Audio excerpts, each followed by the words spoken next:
Bonjour à tous, j'espère que vous allez bien, que le Seigneur en tout cas nous encourage ce matin à l'écoute de sa parole.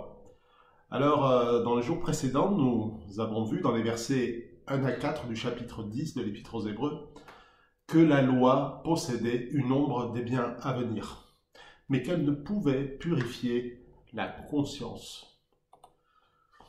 Dans les versets 5 à 9, nous avons vu que là où les hommes ont constamment échoué, Jésus est venu accomplir une fois pour toutes la volonté de Dieu en donnant sa vie. Dans les versets 10 à 14, nous avons vu qu'en donnant sa vie, Jésus a rendu saint une fois pour toutes ceux qui mettent leur foi en son sacrifice. Aujourd'hui, nous voyons les deux facettes de ce que veut dire être rendu saint. Je vous propose de lire dans Hébreux 10, les versets 15 à 18. C'est là ce que le Saint-Esprit nous confirme de son côté, car il dit d'abord « Mais voici quelle alliance je vais conclure avec eux. Après ces jours-là, dit le Seigneur, je placerai mes lois sur leur cœur et je les graverai dans leurs pensées. » Puis il ajoute « Je ne tiendrai plus compte ni de leurs péchés ni de leurs fautes. » Or, lorsque les péchés ont été pardonnés, il n'est plus nécessaire de présenter une offrande pour les ôter. L'ancienne alliance permettait une approche rituelle, répétitive, je dirais presque protocolaire, mais pas la purification de la conscience ni le changement de cœur nécessaire pour prendre plaisir à accomplir la volonté de Dieu.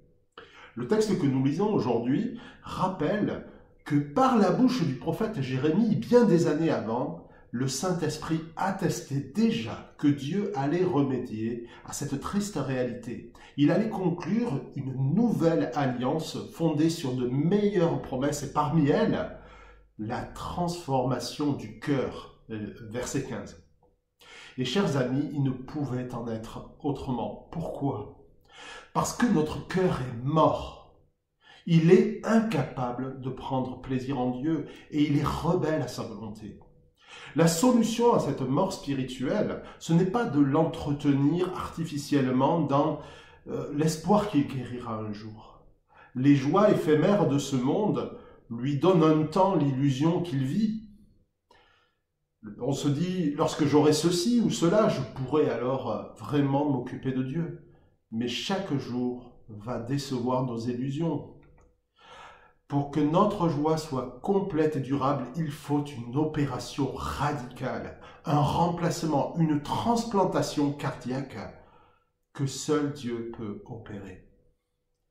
Dieu n'est pas l'ennemi de notre bonheur. Il ne crée pas un peuple pour une vie religieuse morne, rythmée par des rituels et des privations. Il ne veut pas non plus un peuple de chrétiens pratiquants. Jésus se crée un peuple qui désire faire sa volonté, qui trouve sa joie en lui. La loi n'est plus inscrite sur un parchemin froid et poussiéreux. Même la meilleure confession de foi, mes amis, ne pourra ni nous sauver, ni réjouir notre cœur. Il faut que la parole de Dieu s'incarne, soit gravée à jamais sur un cœur neuf. Et ce n'est pas un hasard si l'auteur nous a montré un peu plus tôt dans ce chapitre Jésus au travers du psaume 40. Je rappelle les versets 8 à 9. « Me voici, je viens dans le rouleau du livre, il est écrit à mon sujet pour faire ta volonté, mon Dieu. C'est ce que je désire. » Mais l'auteur a omis la fin de ce verset. Écoutez plutôt. « Et ta loi est gravée tout au fond de mon cœur. » Et le rapport entre ce psaume 40 et le texte de Jérémie que nous venons de lire devient évident. Un lien fort unit Jésus et les membres de son peuple. Il désire accomplir la volonté de Dieu parce que la loi de Dieu est gravée au fond de leur cœur, là où naissent les émotions et les motivations. Ils ont plaisir à s'y soumettre et trahir cette loi, ce serait se trahir soi-même. En résumé, Dieu accomplit le salut de son peuple de deux manières. D'une part, ils règlent pour eux le problème du péché. Ils sont au bénéfice du prix payé par Christ à la croix. Ils sont rendus parfaits pour toujours. Et Dieu ne tient plus compte de leurs péchés, verset 17. Il les oublie. Quel formidable soulagement, mes amis, que de savoir que Dieu a jeté à la mer nos fautes et n'en évoquera même pas le souvenir. Mais la deuxième facette du salut, tout aussi joyeuse et désirable, c'est l'œuvre du Saint-Esprit qui purifie cœur et pensée. L'Esprit Saint opère la transplantation cardiaque nécessaire qui fait battre nos cœurs à l'unisson de la volonté de Dieu. Ce sont les deux facettes de l'Évangile. L'une ne va pas sans l'autre. C'est ce que veut dire être rendu saint, mis à part, consacré.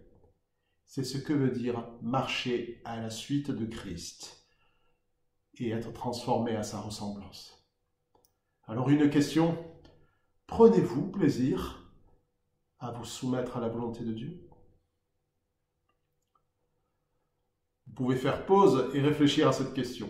Mais si vous êtes comme moi, vous savez que faire la volonté de Dieu n'est pas toujours simple, surtout lorsqu'il y a un prix à payer. Et sachez, pour vous encourager, que ça n'a pas non plus été facile pour Jésus lui-même. Dans son humanité, il s'est soumis à la volonté de Dieu avec larmes. Mais l'amour de Dieu l'y a poussé, car il avait en vue la gloire qui lui était destinée.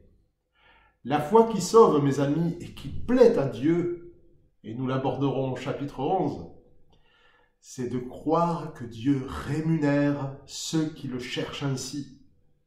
Ceux qui ont eu cette foi ont accepté le prix, car, nous dit le chapitre 11, c'est une meilleure patrie qu'ils désirent, c'est-à-dire la patrie céleste. Aussi Dieu n'a pas honte d'être appelé leur Dieu et leur préparer une cité. Que cette espérance nous encourage tous, mes amis, aujourd'hui. Je vous invite à prier. Seigneur, ouvre mes yeux pour que je contemple les merveilles de ta loi. Renouvelle en moi ce désir, ô Dieu, de faire ta volonté et aide-moi à me réjouir par la foi de cette cité céleste que tu me prépares. Amen. Voilà, je vous souhaite une excellente journée, que le Seigneur nous renouvelle dans la joie de lui appartenir.